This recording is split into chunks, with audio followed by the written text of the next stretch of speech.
எதுகைனா இரண்டாம் எழுத்து ஒன்றி வந்தால் அது எதுகை, முதல் எழுத்து ஒன்றி வந்தால் அது மோனை.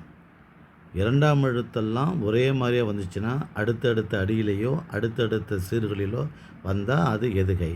அடுத்தடுத்த அடிகளிலோ அடுத்தடுத்த சீர்களிலோ முதல் எழுத்தெல்லாம் ஒரே மாதிரி வந்தால் அது மோனை. இப்போ மோனை சொற்களை கண்டறிக. உனக்கே என்னாவியும் உள்ளமும் தந்தேன். இங்கே முதல் எழுத்து ஒன்று வந்ததுன்னா மோனை.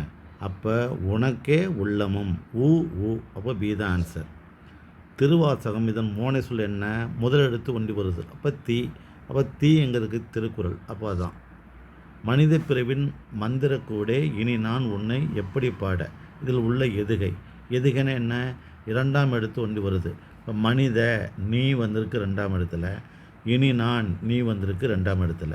முதல் எழுத்து ம ஈ என குறிலாக வந்து ரெண்டாம் எழுத்து நீ ஒன்றா வந்ததுனால அது எதுகை. அப்போ மனித இனி ஏங்கிறது ஆன்சர்.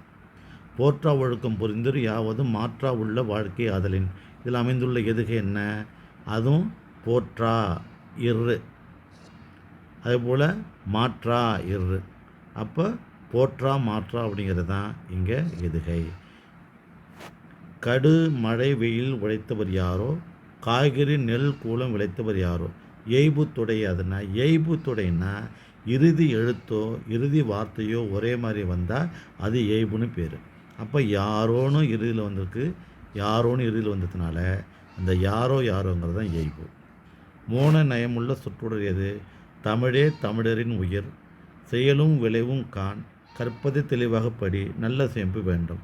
மோனைன்னு என்ன? முதல் எழுத்துலாம் ஒரே மாதிரி வந்தால் தான் மோனை. அப்போ தமிழே தமிழரின் உயிர். இப்போ முதல் எழுத்தும் தானு வந்திருக்குது, இங்கேயும் ரெண்டாம் வார்த்தையும் தானு வந்திருக்குது. அப்போது அதுதான் மோன நயமுள்ள சொற்றொடர்னு சொல்லலாம். ஏன்னா பியில் வந்து சேன்னு வந்திருக்கு, வீணு வந்திருக்கு, கான்னு வந்திருக்கு, வெவ்வேறாக வந்திருக்குது.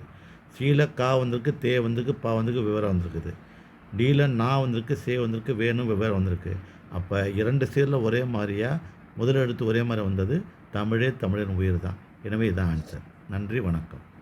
சேனலை சப்ஸ்கிரைப் பண்ணி பாருங்கள், இன்னும் நிறைய இலக்கண தொடர்கள் வரும்.